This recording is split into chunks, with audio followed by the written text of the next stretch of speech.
पाठ की शुरुआत वुक से होती है, जो सो नहीं पा रहा था। वो हैरान होते हुए सोचता है, रात में मुझे हमेशा बेचैन आत्माओं का साया सताता रहता था और मैं लगभग इसी समय सोने की कोशिश करता था। खुद को मजबूर करके सोना, ये तो एक टॉर्चर है। कितने समय से मुझे ये कमरा शांत महसूस नहीं हुआ था। मुझे इस कमरे से शांति महसूस किए हुए कितना समय हो गया है। वो ये सोच ही रहा था कि तभी उसे बाहर से आवाजें आती हैं। वो सोचता है, हाँ गुसान, शायद उसके साथ वो भी होगा। वो बहुत ही अच्छी तरीके से मेरी मदद कर रहा है। मेरे शरीर का इतना हल्के होने का कारण आखिरकार ये सब उस मरमेड की ही शक्ति के कारण मुमकिन हुआ होगा। क्या वो सचमुच मेरी मदद करने आया था? वो की सोच ही रहा था कि तभी एक साया उसे युनसू के खिलाफ भड़काते हुए कहता है, नहीं, ऐसा नहीं हो सकता। जरा उस बदमाश को तो देखो। आपका पूरा जीवन दुखों के गड्ढे में झोंकने के बाद क्या आपको उसे इस तरह मुस्कुराते हुए देखकर गुस्सा नहीं आता? वो कहता है, अब जब तुमने ऐसा कहा तो मुझे ऐसा ही लगता है। वो साया कहता है, तो चलो उस कमीने को उसकी औकात बता देते हैं। उसी साये की बातों में आकर वो युनसू के ऊपर चाय का गर्म पानी डाल देता है। बेचारा युनसू वो उफ तक नहीं करता और सहता रहता है। वो गुस्से में युनसू से कहता है, तुम पानी से रेंग कर बाहर निकले हो है ना? भीगना तुम्हें खूब शोभा देता है। अब जबकि तुम पूरी तरह भीग चुके हो तो क्या तुम वापस नहीं जाना चाहते? बेचारा युनसू अभी भी कुछ नहीं कहता, लेकिन वो गुस्से में कहता है, मैं अक्सर दूसरों के मामले में खुद को परेशान नहीं करता, लेकिन तुमने अब तक जो ईमानदारी दिखाई है उसे देखते हुए अगर तुम चाहते हो तो मैं तुम्हें यहाँ से जाने दूंगा। खुलकर बोलो। ये कहते हुए वो सोचता है, इतना उसके लिए अपनी हद जानने के लिए काफी होना चाहिए। युनसू कहता है, नहीं योर हाइनेस, इसकी जरूरत नहीं है और मेरी फिक्र करने के लिए आपका शुक्रिया। ये सुनते ही वो हैरान होते हुए और गुस्सा होते हुए सोचता है, क्या उसमें कोई स्वाभिमान नहीं, कोई गरिमा नहीं? क्या वो इसी तरह यहाँ रहने वाला है? ये सोचते ही वो कहता है, बोरिंग है, मैं बाहर टहलने जा रहा हूँ, शाम होने तक मुझे मत ढूंढना। ये कहकर वो वहाँ से चला जाता है। उसके वहाँ से जाते ही गोसन घबराते हुए और वरीड होते हुए युनसू से पूछता है, क्या तुम ठीक हो? पानी अभी भी शायद गर्म ही होगा। युनसू कहता है, घबराने की कोई बात नहीं, मैं ठीक हूँ, पानी वैसे ठंडा ही हो गया था। गोसन कहता है, अंदर वाले कमरे में कपड़े हैं, मुझे लॉर्ड वुक को फॉलो करना होगा, तो खुद को संभाल लेना। तभी युनसू कहता है, क्या मैं आपके बजाय जा सकता हूँ? गोसन हैरान होते पूछता है, माफ करना, क्या कहा? युनसू कहता है, बाहर बहुत गर्मी है तो मैं जल्दी ही सूख जाऊंगा और मैं ये भी चेक करना चाहूंगा कि जंगल में वो रहस्यमय ऊर्जा घनी है या नहीं। गोसन कहता है, तुम्हें ये सब करने की जरूरत नहीं है। युनसू कहता है, कि आपने नहीं कहा था कि एक बार श्राप दूर हो जाने पर योर हाइनेस अपने असली रूप में लौट आएंगे? मैं उनकी काइंडनेस का जितना हो सके उतनी जल्दी कर्ज चुकाना चाहता हूँ। ये कहते हुए युनसू वुक को फॉलो करते हुए उसके पास पहुँच जाता है, लेकिन वुक को इसकी खबर नहीं होती। वुक आगे आगे चल रहा होता है और युनसू उसके पीछे पीछे। तभी अचानक वुक रुक जाता है और युनसू सीधा जाकर उससे टकरा जाता है। तभी वुक गुस्से में कहता है, क्या तुम्हारे पास कोई सेंस नहीं है?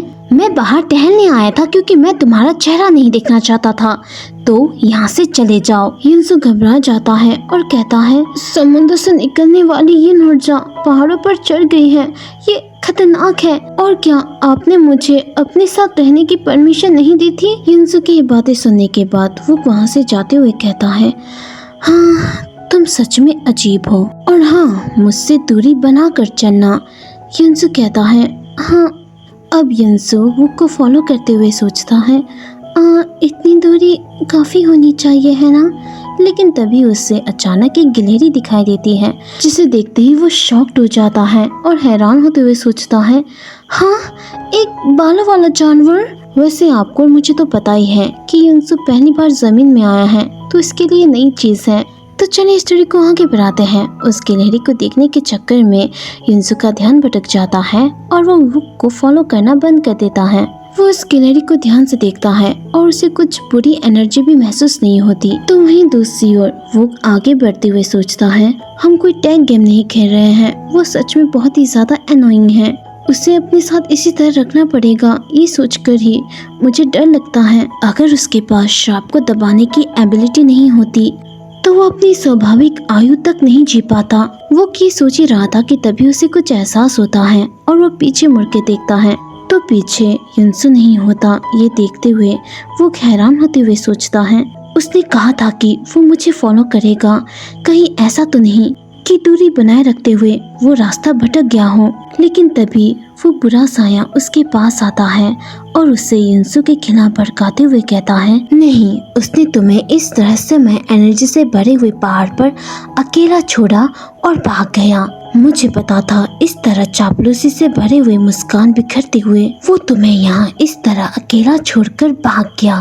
भले ही वो बाहर से बेवकूफ जैसा बिहेव करे, लेकिन अंदर दिल से वो एक पाखंडी और बुरा इंसान के सिवा कुछ नहीं है। अब उस साये की बातों को सुनकर वो गुस्से में सोचता है, क्या वो भाग गया? उसने कहा था कि वो मेरी मदद करेगा। वो साया वुक से कहता है, योर हाइनेस, आप तो फिर से बेवकूफ बन गए।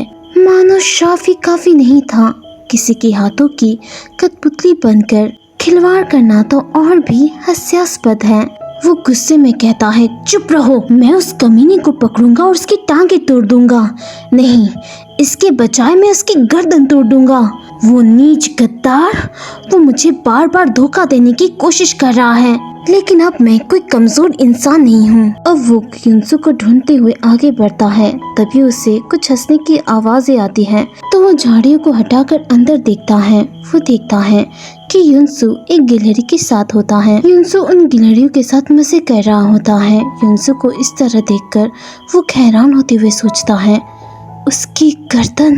लेकिन जैसे ही वो आगे बढ़ता है उसका पैर एक लकड़ी पर पड़ जाती है, जिससे आवाज होते ही युनसु तो डर ही जाता है, साथ में गिलहरियां भी। जैसे ही वो अपने सामने वुक को देखता है वो घबराते हुए कहता है, योर हाइनेस, मुझे माफ कर दीजिए, कुछ समय के लिए मेरा ध्यान भटक गया था। लेकिन तभी युनसु का पैर उसके ही कपड़े पर उलझ जाता है और धड़ाक से नीचे गिर जाता है। ये देखते ही वुक वरीड होते हुए कहता है, क्या तुम ठीक हो? लेकिन जैसे ही वो युनसु को उठाने जा रहा था वो रुक जाता है और ब्लश करते हुए और हैरान होते हुए सोचता है, मैंने अभी क्या किया? अब नेक्स्ट सीन में रात हो जाती है। वो सोने की तैयारी कर रहा होता है। युनसु ठीक उसके सामने होता है। वो उसे निहारते हुए सोचता है, कितने समय से मैंने बिना सेक्स किए नींद नहीं ली है। और हैरान होते हुए सोचता है, मुझे थोड़ी देर पहले क्या हो गया था? मुझे ये बिल्कुल भी समझ नहीं आया। शायद मुझ पर किसी का जादू चल गया होगा। मुझे इसके बारे में ज्यादा सोचने की जरूरत नहीं है। ये सोचते हुए वो युनसु से पूछता है, तुम इतने बेचैन क्यों हो रहे हो? युनसु कहता है, हाँ, क्या कहा? मुझे माफ करना। वो कहता है, अगर तुम बाहर नहीं सोना चाहते तो लेट जाओ। युनसु हाँ कहता है।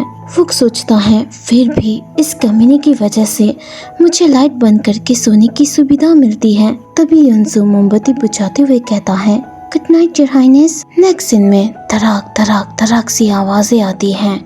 वुक दर्द में चिल्लाता है।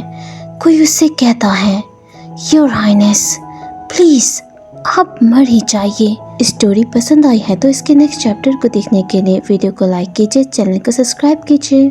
Thank you.